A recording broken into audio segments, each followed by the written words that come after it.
નમસ્કાર વિદ્યાર્થી મિત્રો, ફરી પાછા આપણે ગુજકેટ ક્રેશ કોર્સમાં આગળ વધીએ છીએ.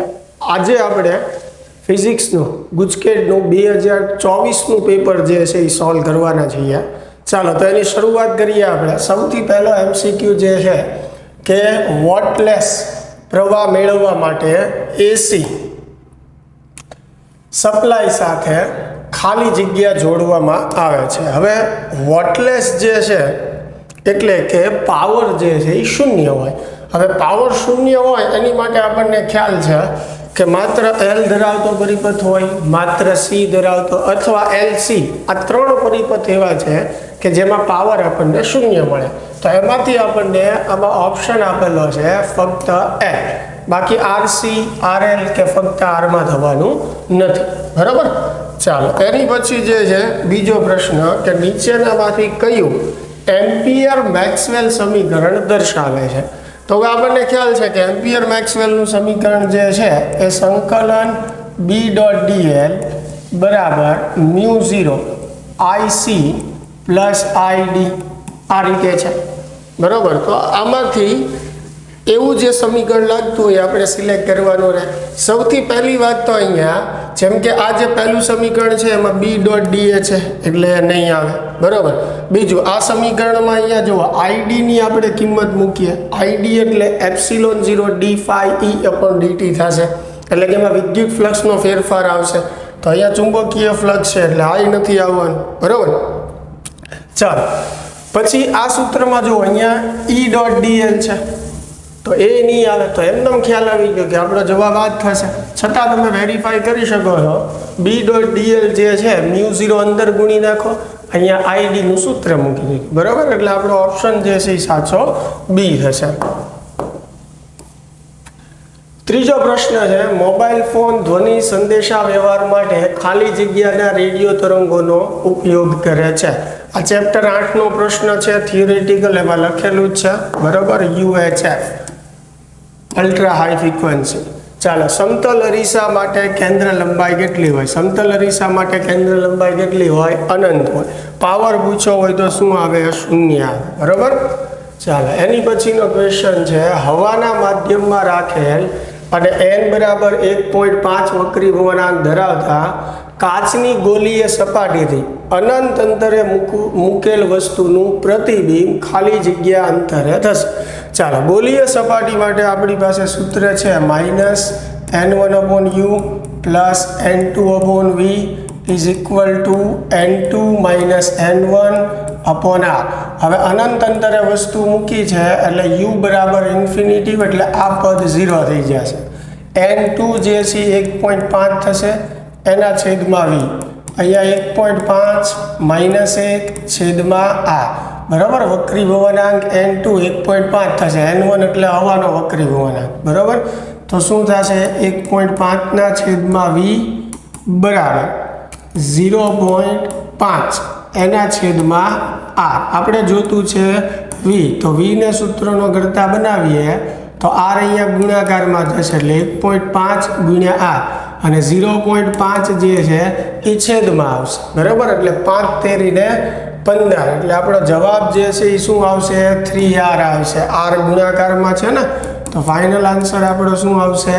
3r. બરાબર. ચાલો નેક્સ્ટ ક્વેશ્ચન. 4 ડિગ્રી પ્રિઝમ કોણ એ આપેલું છે. વાળા પાતળા કાચના પ્રિઝમના દ્રવ્યનો વક્રી ભવનાંક એટલે પ્રિઝમના દ્રવ્યનો વક્રી ભવનાંક n 1.6 હોય તો લઘુત્તમ વિચલન કોણ શોધો. ચાલો પાતળા પ્રિઝમ માટે સીધું આપણી પાસે સૂત્ર જ છે dm બરાબર an-1. એ જે છે એ કેટલું છે? 4. આ 1.6 - 1. બરાબર. એટલે 4 ગુણ્યા 0.6 તો 6 ચોક 24 એટલે 2.4 ડિગ્રી જે છે એ આપણો ફાઇનલ આન્સર થશે. ચાલો એની પછીનો 7મો પ્રશ્ન જે છે રિફ્રેક્ટિંગ ટેલિસ્કોપના ઓબ્જેક્ટિવની કેન્દ્ર લંબાઈ 1 મીટર. ચાલો ઓબ્જેક્ટિવની કેન્દ્ર લંબાઈ જે છે એ આપણને 1 મીટર આપેલી છે. બરાબર. એટલે આ FO થાય પણ એ મીટરમાં છે અને આઈપીસની કેન્દ્ર લંબાઈ 1 સેન્ટીમીટર છે. તો મોટો શક્તિ મેળવો. ચાલો m બરાબર FO/FE આપણે આને સેન્ટીમીટરમાં ફેરવશું તો 100 FT 1 એટલે જવાબ આપણો શું આવશે 100 બરાબર। ચાલો ડી, એક જ તરંગ અગ્ર પરના કોઈ પણ બે કણો વચ્ચે કળા તફાવત। હવે સમજો, એક જ તરંગ અગ્ર પરના બિંદુઓ હોય, એક જ તરંગ અગ્ર પરના, તો એની કળા કેવી હોય? સમાન હોય। હવે કળા સમાન હોય તો એનો તફાવત તમે લ્યો તો જવાબ શું આવે? 0। એટલે એક જ તરંગ અગ્ર પરના હોય તો કળા તફાવત જે છે એ 0 થશે। ચાલો એની પછીનો પ્રશ્ન, યંગના બે સ્લિટના પ્રયોગમાં બે સ્લિટ વચ્ચેનું અંતર જે છે, સ્લિટ વચ્ચેનું અંતર એટલે સ્મોલ ડી 0.28 મિલીમીટર, પડદો 1.4 મીટર દૂર રાખેલો છે। હવે મોટા ભાગે આ રીતનો જે પ્રશ્ન છે ને એ તમને ગુજરાત બોર્ડની પરીક્ષામાં તે અને ગુજકેટના પેપરોમાં પણ જોવા મળશે બરાબર। કેપિટલ ડી 1.4 છે, મધ્યસ્થ પ્રકાશિત શલાકાથી પ્રકાશિત છે ચોથી પ્રકાશિત શલાકા એટલે n બરાબર 4, વચ્ચેનું અંતર એટલે x આપ્યું છે 1.2 સેન્ટીમીટર હોય તો તરંગ લંબાઈ મેળવો। ચાલો, સહાયક વ્યતિકરણ માટે સૂત્ર થાય xd/d બરાબર n લેમ્બડા, તો લેમ્બડા બરાબર થશે xd ના છેદમાં n કેટલું છે? 4 એટલે 4d। x જે છે 1.2 ગુણ્યા 10⁻², સ્મોલ d જે છે 0.28 ગુણ્યા 10⁻3, મીટરમાં ફેરવવું પડે ને 4। કેપિટલ ડી જે છે બરાબર, કેપિટલ ડી કેટલું આપણને આપેલું છે? 1.4। હવે આ બધી કિંમત જે છે એ તમે મૂકી દેશો બરાબર, તો ફાઇનલ તમારો જવાબ જે છે 0.006 ને કંઈક ઘાત આવશે, એને ફેરવશો એટલે 600 નેનોમીટર જે છે એ થશે બરાબર। તો આપણો આન્સર જે છે એમાં શું આવશે?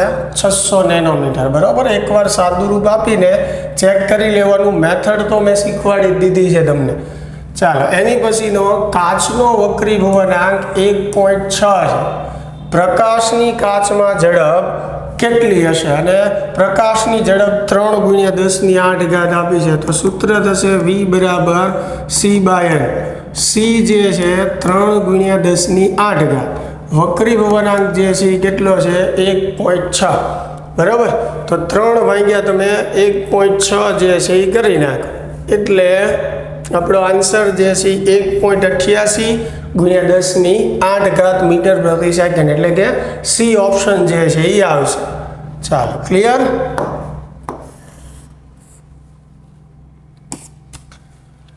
દસમો, જૂલ ઇન્ટુ સેકન્ડ કઈ ભૌતિક રાશિનો એકમ છે? એકદમ ઇઝી છે બરાબર, કોણીય વેગમાનનો એકમ શું થાય? જૂલ ઇન્ટુ સેકન્ડ થાય બરાબર, તો એ ખાસ ધ્યાનમાં રાખવાનું। ચાલો, ધાતુની સપાટીમાંથી ઇલેક્ટ્રોનને બહાર કાઢવા માટે જરૂરી વિદ્યુત ક્ષેત્ર। ચાલો, તો આ ટેક્સ્ટ બુકનો બેઠો પ્રશ્ન છે 10⁸ વોલ્ટ પ્રતિ મીટર। ઘણીવાર આમાં એકમને એવું પણ ચેન્જ કરે છે, એટલે એકવાર ખાસ ઓપ્શનની અંદર યુનિટ જે છે એ ચેક કરી લેવાના। અત્યારે તો બધું વોલ્ટ પ્રતિ મીટરમાં જ છે, એટલે કોઈ ચિંતા નથી। પહેલો ઓપ્શન આપણો એ જે છે એ સાચો છે। એની પછીનો પ્રશ્ન, 0.12 કિલોગ્રામ દ્રવ્યમાન અને 20 મીટર પ્રતિ સેકન્ડ ઝડપ ધરાવતા કણની દ્રવ્યરોગલી તરંગ લંબાઈ। તમને ગુજરાત બોર્ડમાં અને ગુજકેટમાં દ્રવ્યરોગલીનો એક પ્રશ્ન તો જોવા મળશે જ તે, એટલે ખાસ કરી જ નાખવાનો, એકદમ ઇઝી જ છે। લેમ્બડા બરાબર h/mv બરાબર, h એટલે 6.63 ગુણ્યા 10⁻34, m એટલે દળ 0.12, v એટલે વેગ બરાબર, એકદમ ઇઝી। હવે આનું જે તમે સાદું રૂપ આપો એ આપણો જવાબ થઈ ગયો, તેનું તમે સાદું રૂપ આપશો એટલે ફાઇનલ આન્સર આવશે 2.76 ગુણ્યા 10⁻34 બરાબર। એકવાર સાદું રૂપ આપીને વ્યવસ્થિત ચેક કરી લેવાનું। 14મો પ્રશ્ન, હાઇડ્રોજન પરમાણુની બીજી અને ત્રીજી કક્ષાના ત્રિજ્યાનો ગુણોત્તર। ચાલો, બીજી કક્ષા અને ત્રીજી કક્ષા બરાબર, આપણી પાસે ત્રિજ્યાનું સૂત્ર છે r બરાબર n² a0, જ્યાં a0 એટલે બહોળ ત્રિજ્યા, n એટલે કક્ષાનો ક્રમ અથવા મુખ્ય ક્વોન્ટમાંક। તો બીજી કક્ષા માટે 2 મૂકશું આપણે, એટલે 2નો વર્ગ ગુણ્યા a0। ત્રીજી કક્ષા માટે 3નો વર્ગ એને ગુણ્યા a0 કેન્સલ, એટલે 4/9 એટલે આપણો આન્સર જે છે એ શું થશે? ડી થશે, 4:9. 15મો પ્રશ્ન, ગાઈગર માસ્ટરના પ્રકીર્ણના પ્રયોગમાં વપરાતી પાતળી સુવર્ણ વરખની જાડાઈ. થિયરિટિકલ પ્રશ્ન છે આ, બરોબર. થિયરીમાંથી બેઠો પૂછેલો છે. 2.1 × 10⁻7 મીટર, બરોબર. ચાલો એની પછી હાઇડ્રોજન પરમાણુની ધરા અવસ્થાની ઉર્જા -13.6 છે. ચાલો, ધરા અવસ્થાની ઉર્જા -13.6 ઇલેક્ટ્રોવોલ્ટ હોય તો આ અવસ્થામાં ઇલેક્ટ્રોનની સ્થિતિ ઉર્જા, તો સ્થિતિ ઉર્જા જે છે એ કુલ ઉર્જા કરતાં ડબલ હોય, એટલે આના ડબલ કરશો એટલે 27.2 આવશે. અને સ્થિતિ ઉર્જા કેવી હોય? ઋણ, એટલે આપણો જવાબ થશે -27.2 ઇલેક્ટ્રોવોલ્ટ. આ ખાસ ધ્યાન રાખવાનું કે ગતિ ઉર્જા અને કુલ ઉર્જાના મૂલ્યો સરખા હોય, પણ કુલ ઉર્જા જે છે એની સાઇન ઋણ હોય, ગતિ ઉર્જાની સાઇન જે છે એ ધન હોય. સ્થિતિ ઉર્જા જે છે એ ગતિ ઉર્જા અને કુલ ઉર્જા કરતાં ડબલ હોય, પણ સ્થિતિ ઉર્જાની સાઇન જે છે એ કેવી આવશે? ઋણ આવશે, બરાબર. હાઇડ્રોજન માટે આ ફિક્સ જ વસ્તુ છે. અને આ MCQ તમને મોટા ભાગના પેપરમાં બોર્ડની એક્ઝામ હોય કે ગુજકેટની જોવા મળે છે, એટલે આ ખાસ મગજમાં ઉતારી લેવાનું છે. એની પછીનો 17મો પ્રશ્ન, એક જ તત્વના પણ દળમાં જુદા જુદા હોય તેવા પરમાણુઓના પ્રકારને ખાલી જગ્યા કહે છે. હવે એક જ તત્વ હોય એટલે ઝેડ સરખો હોય, બરાબર, અને દળ જુદા જુદા એટલે કે દળાંક જુદા જુદા. તો ઝેડ સરખા હોય અને દળાંક જુદા જુદા હોય તો એને એકબીજાના શું કહેવાય? આઇસોટોપ, બરાબર, સમસ્થાનિકો કહેવાય, બરાબર. ચાલો એની પછીનો 18મો પ્રશ્ન, નીચે આપેલ ન્યુક્લિયર પ્રક્રિયામાં એક્સ અને વાય જે છે એ જણાવો. હવે તમે અહીંયા ધ્યાનથી જુઓ, એક્સ અને વાય આપણે ગોતવાનું છે. તો સૌથી પહેલાં આપણને ખ્યાલ છે કે બંને બાજુ દળાંકનો સરવાળો અને ક્રમાંકનો સરવાળો જે છે એ સરખો હોય. તો આપણે દળાંકથી શરૂઆત કરીએ. આ બાજુ 235 ને +1 એટલે 236 ડાબી બાજુ. હવે આ બાજુ બધા દળાંકનો આપણે સરવાળો કરીએ એટલે 133 વત્તા વાય વત્તા અહીંયા 4 ન્યુટ્રોન છે એટલે એનો +4. તમારે વાય જોતું હોય એટલે 236 -133 -4. ચાલો, તો 236 જે છે એમાંથી આપણે 133 જે છે એ કાઢીએ. 236 માંથી 6 માંથી 3 જશે 3, 3 માંથી 3 જાય 0, 103. 103 માંથી તમારે 4 કાઢવાના એટલે જવાબ કેટલો આવશે? 99, બરોબર. તો દળાંક 99 હોય એ જવાબ આપણો આવશે. તો ચારેય ઓપ્શનમાં તમે જોઈ લ્યો કે દળાંક 99 હોય એક જ આ ઓપ્શન છે. આ દળાંક આપેલો છે, બરોબર છે, એટલે કે વાય આપેલું છે આપણને, બરોબર. તો આ એક જ ઓપ્શન છે. હવે તમારે ક્રમાંકથી ચેક કરવું હોય તો કરી શકો. આ બાજુ ટોટલ ક્રમાંક જે છે કેટલો? 92. આ બાજુ x વત્તા 41 વત્તા 0 એટલે એ 51 જ આવશે, બરાબર. ચાલો, તો આપણો આન્સર જે છે એ શું થશે? બી થશે, બરાબર. 19મો પ્રશ્ન જે છે, 1H1 અને એલ્યુમિનિયમ 1327 ની ત્રિજ્યાનો ગુણોત્તર. ચાલો, હાઇડ્રોજન અને એલ્યુમિનિયમની ત્રિજ્યાનો ગુણોત્તર મેળવવાનો છે, બરાબર. ત્રિજ્યાનું સૂત્ર થાય R0a⁻1/3 અહીંયા હાઇડ્રોજન માટે, એવી રીતે R0a⁻1/3 એલ્યુમિનિયમ માટે. R0 cancel. હાઇડ્રોજનનો દળાંક છે 1 એટલે 1/3 ઉપર એમને. એલ્યુમિનિયમ માટે કેટલું છે? 27, 1/3. હવે 1નું ઘનમૂળ 1 થશે, 27નું 3 થશે એટલે 1/3 એટલે આપણો જવાબ શું આવશે? 1/3 આવશે, બરાબર.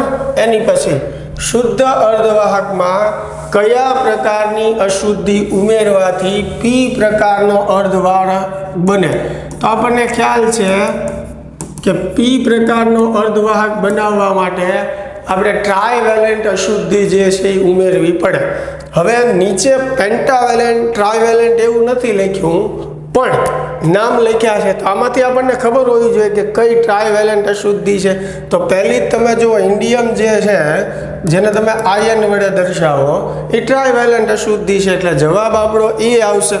બાકી જે 3 લખી છે એ પેન્ટાવેલેન્ટ છે એ ઉમેરવાથી n પ્રકારનો અર્ધવાહક બને. 21મો પ્રશ્ન, ઓરડાના તાપમાને જર્મેનિયમ અર્ધવાહક માટે પ્રતિબંધિત પટમાંથી ઇલેક્ટ્રોનને કૂદકો મારવા માટે જરૂરી ઉર્જા જે છે એ કેટલી હોય? હવે આ પણ થિયોરેટિકલ પ્રશ્ન છે, બરાબર. જર્મેનિયમ માટે પૂછ્યું છે તો આપણો આન્સર જે છે એ શું આવશે? 0.72 ઇલેક્ટ્રોવોલ્ટ. કોઈ ટેક્સ્ટ બુકમાં 0.7 લખેલું હોય, બરાબર છે, તો ઓપ્શન ઈ હોય તો એ પસંદ કરવાનો. અહીંયા 0.72 છે તો 0.72. સિલિકોન માટે 1.1 હોય છે, બરાબર. વિદ્યુત ફ્લક્સનું પારિમાણિક સૂત્ર, આ પ્રશ્ન પણ ઘણીવાર જોયેલો છે. ફાઈ બરાબર E × A. ઈનો એકમ શું થાય? ન્યૂટન પ્રતિ કુલમ, બરાબર. ક્ષેત્રફળનો મીટર સ્ક્વેર. ચાલો અહીંયા પારિમાણિક સૂત્ર m1 L1 T-2, નીચે કુલમ માટે A1 T1 × મીટર માટે L2. તો ફાઇનલી m1 L3 T-3, બરાબર, અને A-1. તો આવું ક્યાં આપેલું છે આપણને? m1 L3 T-3, m1 L3 T-3, A-1, m1 L3 T-3, A-1. ચાલો, તો ઓપ્શન A જે છે આપણો સાચો જવાબ થશે, બરાબર. 23મો પ્રશ્ન છે, વિદ્યુત ડાયપોલના કારણે વિષુવરેખીય સમતલ પરના બિંદુએ E અને P વચ્ચેનો ખૂણો. વિષુવવૃત્ત માટે ડાયપોલના કેસમાં ખૂણો જે છે કેટલો થાય? 90 થાય. અક્ષ ઉપર બે શક્યતાઓ છે, θ0 પણ થાય અને પાઈ પણ થાય. P અને E એક દિશામાં હોય તો θ0 આવે અક્ષ માટે, P અને E વિરોધી દિશામાં હોય તો θ પાઈ આવે. ચાલો, એની પછી 24મો, એક અનંત લંબાઈનો રેખીય વિદ્યુતભાર 2 સેન્ટીમીટર R આપેલું છે, અંતરે 9×10⁴ ન્યૂટન પ્રતિ કુલમ વિદ્યુત ક્ષેત્ર ઉત્પન્ન કરે છે. તો રેખીય વિદ્યુતભાર ઘનતા, રેખીય વિદ્યુતભાર ઘનતા એટલે શું થશે? લેમ્બડા. તો અનંત લંબાઈના તાર માટે સૂત્ર છે E બરાબર λ/2πr/ε0. તો લેમ્બડા બરાબર શું થશે? 2πr/ε0 × E. ચાલો, આમાં કિંમત આપણે મૂકી દઈએ. 2π એટલે 3.14, r એટલે 2 સેન્ટીમીટર એટલે 2×10⁻², ε0 જે છે 8.85 × 10⁻12, અને E એટલે વિદ્યુત ક્ષેત્ર 9×10⁴. બસ, હવે જસ્ટ જે છે એ તમારે શું કરવાનું છે? સાદુરૂપ આપવાનું છે, બરાબર. હવે સાદુરૂપ આપશો ત્યારે તમે જુઓ લેમ્બડાનો એકમ જે છે એ શું થાય? કુલમ પ્રતિ મીટર થાય. પણ અહીંયા ચારે ચાર ઓપ્શનમાં જુઓ માઇક્રોમાં ફેરવેલું છે, બરાબર. તો તમારે જે જવાબ આવશે એ 1×10⁻⁵, 1×10⁻5 કે એવો કંઈક જવાબ આવશે. એ સાદુરૂપ આપજો એટલે ખ્યાલ આવી જશે. એટલે એને માઇક્રોમાં ફેરવવા માટે તમે જ્યારે ફેરવશો તો જવાબ આવશે 0.1 માઇક્રોકુલમ પ્રતિ મીટર, એટલે 10⁻6 તમારે ગુણાકારમાં રાખવાની છે ને એની જગ્યાએ માઇક્રો લખવાનું છે, એટલે ડી ઓપ્શન આવશે એમાં. જો એક ઇલેક્ટ્રોનને 2.5 વોલ્ટના વિદ્યુત સ્થિતિમાનને તફાવતથી પ્રવેગિત કરવામાં આવે તો તે ખાલી જગ્યા ઉર્જા પ્રાપ્ત કરે છે. તો એકદમ ઇઝી પ્રશ્ન છે. કે મેક્સિમમ બરાબર સૂત્ર શું થાય? EV0. V0 કેટલું છે? 2.5, એને ગુણ્યા EM. તો આપણો જવાબ થાય 2.5 ઇલેક્ટ્રોવોલ્ટ. જૂલમાં ઓપ્શન આપ્યો હોય તો એની કિંમત જે છે એ મૂકી દેવાની, બરાબર. અત્યારે તો આમ છે. 26મો, એક વિદ્યુતભારિત પોલા ગોળાની ત્રિજ્યા 10 સેન્ટીમીટર છે, એટલે એક ગોળો આપેલો છે આપણને, બરાબર. એની ત્રિજ્યા આપણે કેપિટલ R કહીએ, જે આપણને આપેલી છે 10 સેન્ટીમીટર. તેની સપાટી પર વિદ્યુત સ્થિતિમાન 100 છે. ચાલો, એની સપાટી પર વિદ્યુત સ્થિતિમાન કેટલું છે? 100, બરાબર. એટલે સપાટી માટે સૂત્ર થાય કે Q/R, અને એ કેટલું આપેલું છે? 100. તો કેન્દ્રથી 2 સેન્ટીમીટર દૂર, હવે જુઓ ટોટલ ત્રિજ્યા એની 10 છે, 2 સેન્ટીમીટર દૂર એટલે તમે ક્યાં થયા? ગોળાની અંદર થયા. હવે ગોળાની અંદર બધે સ્થિતિમાન અચળ હોય, અચળ એટલે કે કોના જેટલું હોય તો કે સપાટી જેટલું હોય. તો 2 સેન્ટીમીટર વાળું બિંદુ અંદર છે અને એની જગ્યાએ સ્થિતિમાન કેટલું હશે તો કે સપાટી જેટલું. સપાટી ઉપર કેટલું છે 100, બરાબર છે. એટલે 2 સેન્ટીમીટર અંતરે પણ કેટલું થશે 100 થશે, બરાબર. વિદ્યુત સ્થિતિમાન પૂછ્યું છે એટલે જો વિદ્યુત ક્ષેત્ર આપણને પૂછ્યું હોય તો ગોળાની અંદર વિદ્યુત ક્ષેત્ર જે છે એ શું થાય 0 થાય, બરાબર છે, સુવાહકની અંદર. ચાલો એની પછી 27મો પ્રશ્ન, પ્લેટો વચ્ચે હવા હોય તેવા સમાંતર પ્લેટ કેપેસિટરનું કેપેસિટન્સ 4 પાઇકોફેરેડે છે, એટલે કે C બરાબર એપ્સિલોન 0 A/d થાય અને એની ટોટલ કિંમત આપી છે 4. જો પ્લેટ વચ્ચેનું અંતર અડધું કરવામાં આવે અને તેમની વચ્ચેના અવકાશને ડાઇલેક્ટ્રિક અચળાંક 6 ધરાવતા દ્રવ્ય વડે ભરી દેવામાં આવે તો તેનું કેપેસિટન્સ કેટલું થાય? તો નવું કેપેસિટન્સ મેળવવા માટે પહેલાં તો ડાઇલેક્ટ્રિક મૂકીએ એટલે કે ગણું થાય, એટલે કે એપ્સિલોન 0 A છેદમાં અંતર. હવે અંતર શું કીધું છે? અડધું કરવાનું છે એટલે D/2. 2 ઉપર જશે એટલે 2k એપ્સિલોન 0 A છેદમાં D. આની જગ્યાએ તમે શું લખી શકો? C. ચાલો તો 2k એટલે 6, C એટલે 4, તો 6 ચોક 24, 24 દુ 48. જવાબ આપણો આવશે 48 પાઇકોફેરેડ. પ્રવાહ ઘનતાનો SI એકમ. ચાલો પ્રવાહ ઘનતાનું સૂત્ર J બરાબર I/A થશે. પ્રવાહનો એકમ એમ્પિયર, ક્ષેત્રફળનો મીટર સ્ક્વેર, બરાબર. તો એમ્પિયર પ્રતિ મીટર સ્ક્વેર એટલે આ ઓપ્શન થશે આપણો સાચો D. એની પછી જે છે કે એકમ વિદ્યુત ક્ષેત્ર દીઠ ડ્રિફ્ટ વેગને શું કહેવાય? તો વ્યાખ્યામાંથી આપણને ક્લિયર પૂછેલું છે, એકમ વિદ્યુત ક્ષેત્ર દીઠ ડ્રિફ્ટ વેગને શું કહેવાય? મોબિલિટી કહેવાય, બરાબર. ચાલો એની પછીનો પ્રશ્ન કે આકૃતિમાં દર્શાવે. ચાલો આકૃતિ આપણી પાસે નથી, દોરી નાખીએ આપણે આકૃતિ. તો આકૃતિની અંદર આપણને વિસ્ટન બ્રિજનો પરિપથ જે છે એ આપેલો છે. ચાલો પહેલાં આકૃતિ જે છે હું તમને અહીંયા દોરી દઉં છું. પીપીટીમાં આકૃતિ આવી નથી એટલે આપણે દોરી નાખીએ.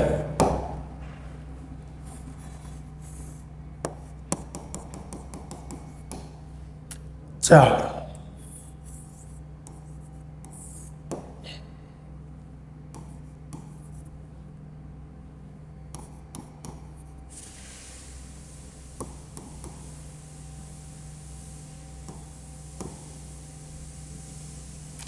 આની સાથે બેટરી જોડેલી છે. બેટરીના વોલ્ટ આપણને આપેલા છે 10 વોલ્ટ, બરાબર. પ્રશ્ન આપણને શું પૂછ્યો છે કે પસાર થતો વિદ્યુત પ્રવાહ, બેટરીનો ધન છેડો છે, ધન છેડામાંથી ધારો કે I જેટલો પ્રવાહ નીકળે છે, તો આ પ્રવાહ I જે છે આપણે ગણતરીમાં લેવાનો છે, બરાબર. એટલે કેમ મેળવવાનો છે? ચાલો પ્રવાહ I મેળવવા માટે સૌથી પહેલું તો આપણે જોઈએ કે વિસ્ટન બ્રિજ સંતુલિત અવસ્થામાં છે.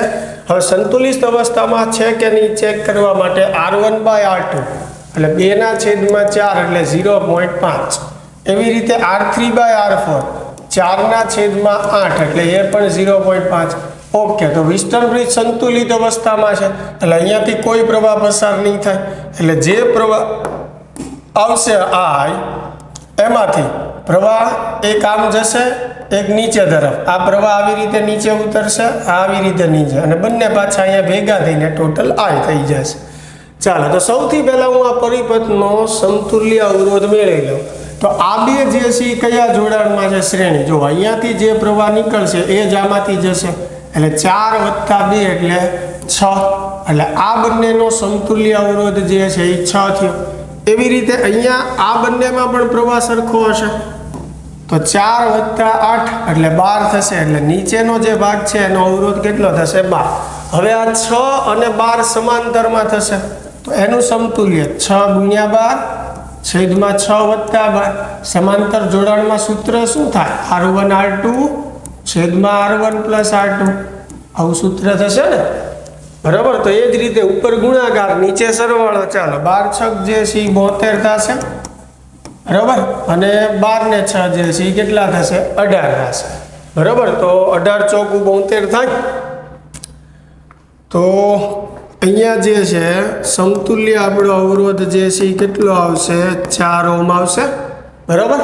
ચાલો હવે મેળવવાનો છે આપણે પ્રવાહ તો પ્રવાહનું સૂત્ર I બરાબર શું થાય V/R તો V જે છે કેટલું છે 10 R જે છે કેટલું આવ્યું 4 બરાબર તો 10 ભાગ્યા 4 કરશો જવાબ કેટલો આવશે 2.5 એમ્પિયર એટલે આપણો આન્સર જે છે એ શું થશે C થશે 2.5 એમ્પિયર।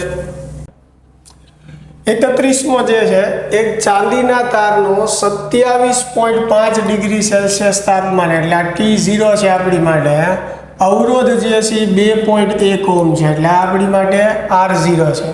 100 ડિગ્રી સેલ્સિયસ તાપમાન એટલે કે આ T છે અને ત્યારે અવરોધ કેટલો છે 2.7 એટલે R છે તો તાપમાન ગુણાંક એટલે આલ્ફા મેળવવાનો। ચાલો આપણી પાસે સૂત્ર છે આવું R બરાબર R0 1 plus alpha T minus T0 R જે છે એ કેટલું છે 2.7 બરાબર R0 જે છે એ કેટલું છે 2.1 1 પ્લસ આલ્ફા મેળવવાનું છે ટી કેટલું છે 100 બરાબર માઇનસ 27.5 તો 2.1 જે છે એ તમારે છેદમાં લઈ લેવાનું બરાબર આ બાજુ 1 પ્લસ હવે 100 માંથી તમે 27.5 બાદ કરશો 100 માંથી 27.5 જશે એટલે કેટલા આવશે 100 માંથી 30 આપણે કાઢીએ તો 70 એટલે 72.5 થશે બરાબર એટલે 72.5 આલ્ફા મારે મેળવવાનું છે એટલે હવે 2.7 ના છેદમાં 2.1 પ્લસ 1 આ બાજુ આવે તો માઇનસ 1 બરાબર 72.5 આલ્ફા લ્યો હવે આનું સાદું રૂપ આપો આનો જે જવાબ આવે એને ભાગ્યા 72.5 કરો એટલે તમારો જવાબ છે એ 0.0039 જેવો આવશે એટલે એને તમે ફેરવશો એટલે 3.9 ગુણ્યા 10⁻³ થશે બરાબર। એની પછી વોલ્ટ ઇન્ટુ સેકન્ડ પ્રતિ એમ્પિયર ઇન્ટુ મીટર એ કઈ ભૌતિક રાશિનો એકમ છે વોલ્ટ ઇન્ટુ સેકન્ડ આપ્યું છે છેદમાં એમ્પિયર ઇન્ટુ મીટર આપેલું। હવે જો કાઈ અને કાઈ એમ આ બે તો એકમ રહિત છે એટલે આપણને ખબર છે કે આ બે જવાબ તો ન જ આવે। હવે આના એકમની વાત કરીએ તો આનો એકમ જે છે કુલમ સ્ક્વેર છેદમાં ન્યૂટન ઇન્ટુ મીટર સ્ક્વેર થાય। μ0 ના એકમની વાત કરીએ તો એ ટેસ્લા ઇન્ટુ મીટર પ્રતિ એમ્પિયર થાય અથવા બીજો એનો એકમ થાય ન્યૂટન પ્રતિ એમ્પિયર સ્ક્વેર। તો હવે આનું કંઈક સાદું રૂપ આપીએ આપણે આપણને જે એકમ આપ્યો છે એનું આ બેમાંથી જે આવે એ આપણો જવાબ થાય। જેમ કે વોલ્ટ છે એને આપણે લખી શકીએ જૂલના છેદમાં કુલમ ઇન્ટુ સેકન્ડ બરાબર અહીંયા એમ્પિયર એમને મીટર એમને બરાબર। ચાલો હવે પાછું જૂલ જે છે જૂલના સ્થાને આપણે લખી નાખીએ ન્યૂટન ઇન્ટુ મીટર બરાબર તો જૂલની જગ્યાએ ન્યૂટન ઇન્ટુ મીટર સેકન્ડ એમને કુલમ નીચે આવશે કુલમની જગ્યાએ લખાય એમ્પિયર ઇન્ટુ સેકન્ડ પછી આ એમ્પિયર ઇન્ટુ મીટર એમને સમજાય છે કુલમ નીચે આવશે એટલે એમ્પિયર ઇન્ટુ સેકન્ડ લખ્યું એના સ્થાને અહીંયા જૂલના સ્થાને ન્યૂટન ઇન્ટુ મીટર લખ્યું બાકી બધું એઝ ઇટ ઇઝ તો એક મીટર કેન્સલ થઈ જશે એક સેકન્ડ કેન્સલ થઈ જશે તો ઉપર વધ્યું ન્યૂટન નીચે એમ્પિયર ગુણ્યા એમ્પિયર એટલે એમ્પિયર સ્ક્વેર તો ન્યૂટન પ્રતિ એમ્પિયર સ્ક્વેર કોનો એકમ છે μ0 નો એટલે ઓપ્શન આપણો બી થશે। 33મો આદર્શ એ મીટર અને આદર્શ વોલ્ટ મીટરના અવરોધના મૂલ્ય। ચાલો આદર્શ એ મીટરનો અવરોધ જે છે એ 0 હોય બરાબર અને આદર્શ વોલ્ટ મીટરનો અવરોધ જે છે ઇન્ફિનિટી હોય થિયરીમાં પણ આપણે ભણ્યા જોઈએ। એની પછી એક અતિ લાંબા તારના ગર્ભના અહીંયા તાર નથી પણ એક અતિ લાંબા સોલેનોઇડ કોની વાત છે સોલેનોઇડની વાત છે। સોલેનોઇડના ગર્ભમાં દ્રવ્યની સાપેક્ષ પરમિએબિલિટી એટલે શું આપેલું છે આપણને મ્યુ 400 છે। આ સોલેનોઇડના આંટા ગર્ભથી અવાહક વડે જુદા પાડેલા છે આંટામાંથી 2 એમ્પિયર પ્રવાહ પસાર થાય છે I બરાબર 2 એમ્પિયર। જો તેમાં 1 મીટર દીઠ 1000 આંટા હોય એટલે સ્મોલ n આપેલું છે 1000 આંટા એટલે 10³ ઘાત બરાબર પ્રતિ મીટર. તો તેની ચુંબકીય તીવ્રતા શોધો. હવે ચુંબકીય તીવ્રતા એટલે h થાય. હવે h બરાબર સૂત્ર શું થાય? ni. I કેટલું છે 2, n કેટલું છે 10³ ઘાત એમ્પિયર પ્રતિ મીટર. લ્યો આપણો જવાબ થઈ ગયો બરાબર 2 × 10³ ઘાત એમ્પિયર પ્રતિ મીટર. ચુંબકીય તીવ્રતા કીધું છે, ચુંબકીય ક્ષેત્ર નથી કીધું બી બરાબર. એની પછીનો પ્રશ્ન જે છે, એક નાના ગજિયા ચુંબકને તેની અક્ષ 0.5 ટેસ્લા આ બી આપેલું છે. આ એમસીક્યુ બહુ જોવા મળે છે પેપરમાં. નિયમિત બાહ્ય ચુંબકીય ક્ષેત્ર સાથે 30 નો ખૂણો બનાવે થીટા આપેલું છે. તે રીતે મૂકતા 4.2 × 10⁻² ઘાત જૂલ જેટલું ટોર્ક અનુભવે છે. એટલે ટોર્ક આપેલું છે. તો ચુંબકીય ડાયપોલ મોમેન્ટ શોધો. ચાલો ટો બરાબર સૂત્ર શું થાય? mb sin theta. આપણે m મેળવવું છે તો m બરાબર ટોના છેદમાં b sin 30. ચાલો ટો જે છે 4.5 × 10⁻² ઘાત થશે. પછી બી જે છે એ 0.5 થશે. sin 30 જે છે એ 1/2 એટલે કે 0.5 થશે બરાબર. તો એનું સાદું રૂપ આપણે આપશું એટલે ફાઇનલ જવાબ જે છે એ આપણો થશે -2 છે એટલે 36 × 10⁻² ઘાત એટલે કે 0.36 જૂલ પ્રતિ ટેસ્લા થશે બરાબર. અહીંયા 0.5 છે બરાબર. એટલે ખાસ જે છે એ સાદું રૂપ આપવામાં તમે ધ્યાન રાખજો બરાબર. -2 ઘાત છે 4 પોઈન્ટ આપણે છેદ ઉડાડી જોઈએ, ભૂલ નથી થતી ને કંઈ. ચાલો આ 45 × 10⁻² ઘાત બરાબર. હવે 45 ના 1/10 જે છે હું નીચે લખું, પછી અહીંયા 5 છે બરાબર નીચે, એટલે 5 ના 10 જે છે એ ઉપર જશે. એવી રીતે બીજા એક 5 છે એના 10 જે છે એ ઉપર જશે. ચાલો તો અહીંયા જે છે એ 10⁻² ઘાત આ તો 0 થઈ ગયું. ચાલો 5 9 જે છે એ શું થશે? 45 થશે બરાબર. તો 9/50 એટલે 5 તેરી 15 બરોબર જ છે. એટલે 0.36 × 10⁻² ઘાત જ આવશે બરાબર. એનું સાદું રૂપ આપી દેજો, જવાબ જે છે એ 0.36 એ જ આવશે. ચાલો આગળ વધીએ. હવે 10 સેન્ટીમીટર બાજુવાળી અને 0.5 ઓમ અવરોધ ધરાવતી એક ચોરસ લૂપ પૂર્વ પશ્ચિમ સમતલમાં ઊભી મૂકેલી છે. આપણે દિશાઓની ગણતરી કરીએ તો આ દક્ષિણ, ઉત્તર, પૂર્વ અને પશ્ચિમ આવી રીતે હોય બરાબર. 10 સેન્ટીમીટર બાજુવાળી અને 0.5 ઓમ અવરોધ એટલે બાજુઓની લંબાઈ જે છે એની 10 સેન્ટીમીટર એટલે કે 0.1 એટલે એનું તમારે ક્ષેત્રફળ મેળવવું હોય તો 0.1 નો વર્ગ કરવો પડે એટલે 0.01 મીટર થશે લૂપનું ક્ષેત્રફળ. એનો અવરોધ જે છે આપણને કેટલો આપેલો છે? 5 ઓમ આપેલો છે. પૂર્વ પશ્ચિમ સમતલમાં, પૂર્વ પશ્ચિમ સમતલ છે એમાં રાખેલ છે. 0.10 ટેસ્લા ચુંબકીય ક્ષેત્ર આપેલું છે બરાબર. એક સમાન ચુંબકીય ક્ષેત્ર સમતલ પર ઉત્તર પૂર્વ દિશામાં, હવે ઉત્તર પૂર્વ દિશામાં એટલે બરોબર વચ્ચે થાય આ ચુંબકીય ક્ષેત્ર, એટલે એનો અહીંયા ખૂણો જે છે કેટલાનો થશે? 45 નો.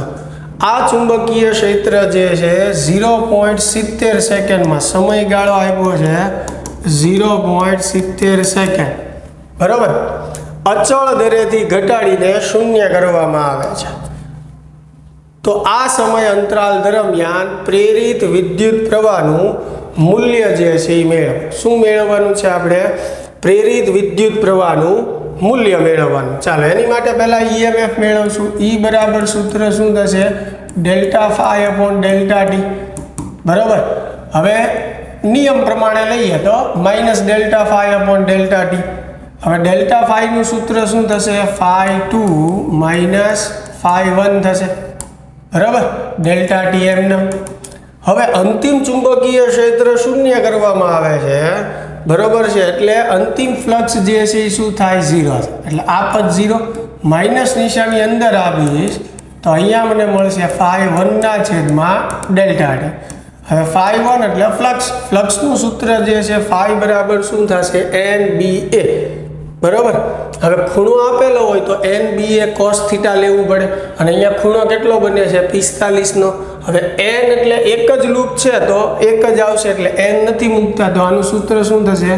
BA cos 45 છેદમાં ડેલ્ટા ટી. બરોબર. ચાલો, તો હવે આપણને E મળશે સૌ પ્રથમ. તો B જે છે એ કેટલું છે? 0.70. બરોબર. A જે છે એ કેટલું છે? 0.01. cos 45 ની કિંમત 0.7071. બરાબર. ડેલ્ટા ટી એટલે સમયગાળો જે છે એ આપણને કેટલો આપેલો છે? સોરી, ચુંબકીય ક્ષેત્ર કેટલું છે? 0.10 છે. બરાબર. બી અહીંયા આપેલું છે ને 0.10 છે અને સમયગાળો 0.70. ચાલો, આનું સાદુરૂપ આપો એટલે તમને શું મળશે? ઈ મળશે.